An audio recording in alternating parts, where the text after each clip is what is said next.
Okay, this is a 4526 K&S wire bonder. It uses a deep access style wedge tool, which has a hole through the center of it. Once the wires, you need to open the clamps, you can use this locking open switch here and your clamp lever to get the clamp out of the way. You'll feed the wire through the wedge tool and then down through the tip of the tool there, through the feed hole. And then you'll bring your clamp closed. Just quickly going through our dial settings here, we have our search, power, time, and force, which are your bond settings on your left-hand side. Top row is for the first bond, indicated by the green LED here. And then your second bond is settings are set up here, which are your search, power, time, and force. You do have a test switch here. You press that, you'll see that the ultrasonics is working and tuned. Clamp open and close. Light on and off. You have a loop adjustment here. That's between bonds 1 and 2. That's your loop height. And you have a tail adjustment here. That's for feeding the wire after the second bond. On your right hand side here, you're going to have your temperature controller here. We typically set at 150 C for gold wire bonding. You have a high and low level reset in case you need to have the head rise up a little bit. I don't know if you've seen that there, but this is your high reset and this is your normal reset height. And that's in case you're in a deep package, you need to move your work holder out or the package out. You can back up the head a little bit on the high reset. You have a setup and reset. You can reset the machine here. Here's your step back setting. 4526, it has a Y-axis motor movement, and you'll see that when I do a few bonds, and this will set the distance between bonds 1 and 2. And then you have a reverse Y speed and a kink height. That's all for forming, occurs after your first bond, and it helps to create a loop. It's explained in the manual that you'll receive. And then you also have a tear here. That's part of breaking the wire after the second bond before the tail is fed. And then finally you have a semi-automatic auto manual Z setting. Right now I'm in semi-automatic. In that case you're going to be using your chessman over here on your left hand side with your right button here, and you'll do a semi-automatic bond mode. I'll demonstrate that shortly, and then we'll switch over into a manual Z bond, and in that case you'll be using your manual Z lever here, and I'll demonstrate that shortly too. I just want to point out right now we have 1 mil gold wire, and it's on a 1/2-inch spool. So if you're using 1/2-inch spool gold wire, you're going to put your spool here and you're going to feed it down through your clamps. You can open and close your clamp.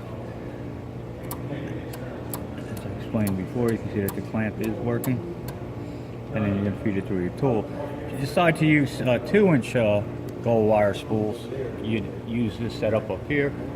I'll provide the feed tube and the glassware separately. I have it here, but I'll send that along with the system. And this, you'll put your 2-inch spool up here. This is the cover for it, a feed tube, a glass feed tube.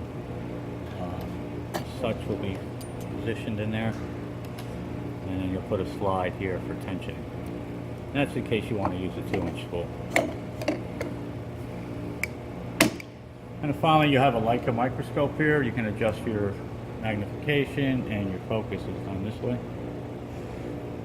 So what I'll do is I'm set up to do the 1 mil gold wire bonding at 150 degrees C.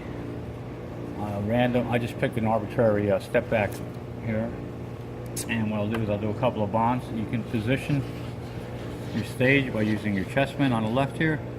And what you'll do here is you're going to press and hold the right chessman button here, and it'll bring you to your search height. I'll go ahead down. I see my wire fell out. I'm just going to demonstrate a bond here for now. So that's your search height, and then you release. It'll make bond 1. Does this kink reverse, and now it's up at loop height, and you can see that the stage did step back. And you'll do search 2 by pressing and holding the chessman button, and when you release it, the bond will be formed.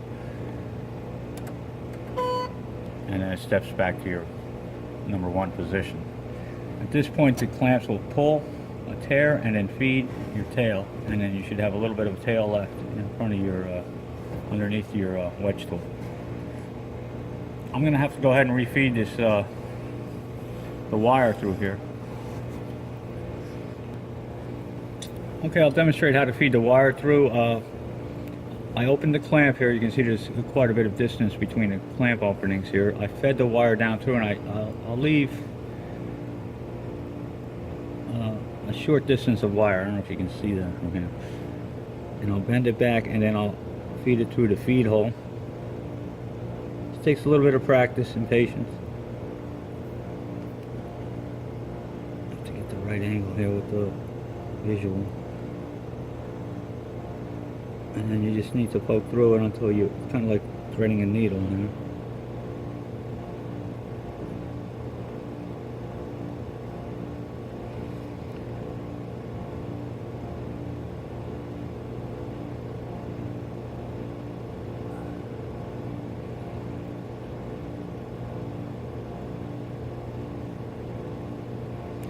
I may have a little too much light here. Let me crack the light out of the way.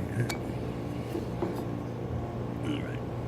What you do is you pay out a little wire.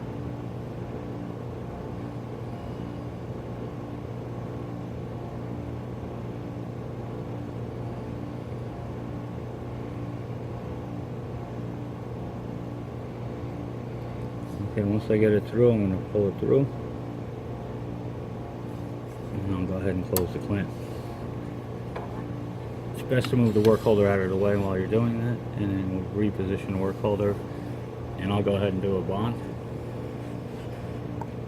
So we're at search 1. If you need to reposition, you can. Release, you're going to make bond 1. Now we're at loop, and it does a step back, and I'll go ahead and do search 2, bond 2. Let's go ahead and do another one. We have a tail there, sufficient tail.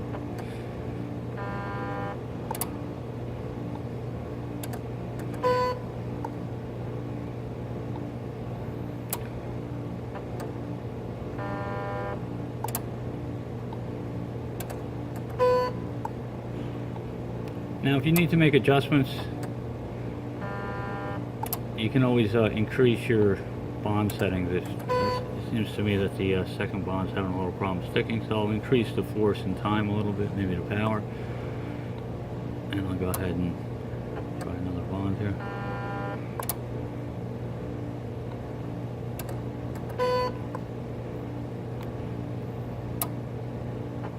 So, as you can see, the machine is operating properly. And I'll quickly just show you how to do a manual bond by turning the semi-automatic manual Z switch to manual Z. In this case, you can position your work holder, and by using this lever on the right, we'll go ahead and do a bond. This is controlling the bond head. As you can see, as I push the lever down and up, the bond head follows. And we'll go ahead and do a bond manually. Bring it down slow, and then bring that lever all the way down. Loop height. And then we'll go ahead and do bond 2.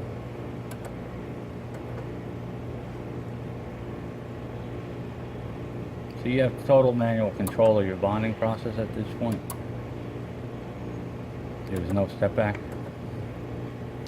Alright, we'll switch back to semi-automatic, and I just want to explain there is a stitch option on here, and by pressing the left stitch button on your Chessman here, you'll be able to go ahead and stitch, and what that is, we're going to continue bonding until we decide to remove our finger off that left stitch button.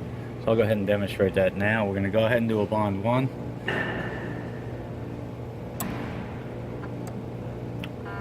We're at loop, and at this point I'm going to press the left Chessman button and then go ahead and continue stitching. And you can see that the wire does not break, and I'll step back. And we'll continue to make our bonds. Well, the wire failed there, but I just want to demonstrate the process here. Once I release the left stitch button, I'll go ahead and do my final bond.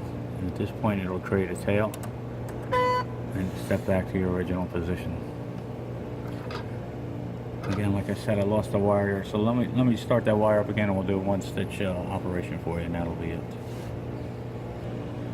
Alright, I'm going to demonstrate a stitch bond here. And I'm going to go bond 1, search, release,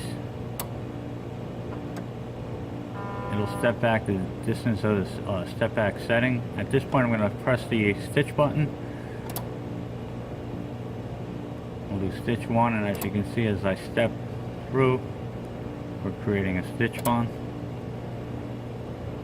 And then once I release it, the stitch button, I'm going to go ahead and do a final bond, and we're going to break the wire and feed the tail, and it'll step back for you. Again, it's 1. I'll press, the wire broke again. And basically it would look something like this.